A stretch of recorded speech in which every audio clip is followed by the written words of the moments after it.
So చాలామంది నన్ను అడిగే ప్రశ్న, సార్ రెండో నంబర్ చాలా మంచి నంబర్ అని చెప్తున్నారు, చాలా సాఫ్ట్, సెన్సిటివ్, పాజిటివ్, 2 అంటే చంద్రుడు, 2 అంటే పుస్తక జ్ఞానం, 2 అంటే ప్రపంచ జ్ఞానం, 2 అంటే శాంతి, 2 అంటే లవ్. ఈ 2లో కూడా కాంబినేషన్స్ ఉంటాయి. అంటే మీరు పుట్టిన 2కి నెల సంవత్సరం కూడితే 2/1 వచ్చిందనుకోండి. 2 అంటే చంద్రుడు, 1 అంటే సూర్యుడు. వీళ్ళకి క్వాలిటీస్ మారుతూ ఉంటాయి. అదే 2/9 వచ్చిందనుకోండి, 2 చంద్రుడు, 9 కుజుడు. 2కి 9 తూకంలో ఉండదు. సో 2/9 వాళ్ళు తూకంలో ఉండరు. 29 ఏళ్ళ లోపల పెళ్లి చేసుకుంటే ఖచ్చితంగా ఒక డైవర్స్ అవుతుంది. వీళ్ళకి ఒక కష్టం పోతుంటే ఒక కష్టం వస్తుంటుంది.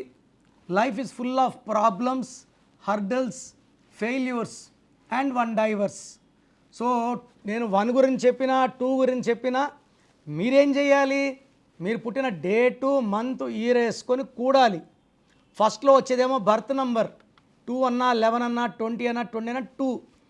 మంత్, ఇయర్కి వచ్చేది డిస్టినీ. ఆ డిస్టినీలో 1 ఉన్నా, 9 ఉన్నా అడ్డంకులు ఎక్కువ ఉంటాయి, గ్రోత్ తక్కువ ఉంటుంది. ఇలాంటి పుట్టుకలకి విరుగుడు మంచి నామం. నా భాషలో పేరే మంత్రం, మంత్రం దైవబలం. సో మంచి పేరు పెట్టడం వల్ల పుట్టుకలో ఉన్న దోషాలను అధిగమించవచ్చు.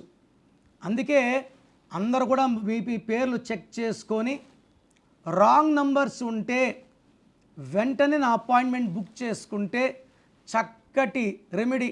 మీరు ఒక హోమం చేస్తే ఎంత పుణ్యం వస్తుందో, ఎన్ని పూజలు చేస్తే ఎంత పుణ్యం వస్తుందో, చక్కటి పేరు పెట్టుకుంటే అంత పుణ్యం వస్తుంది.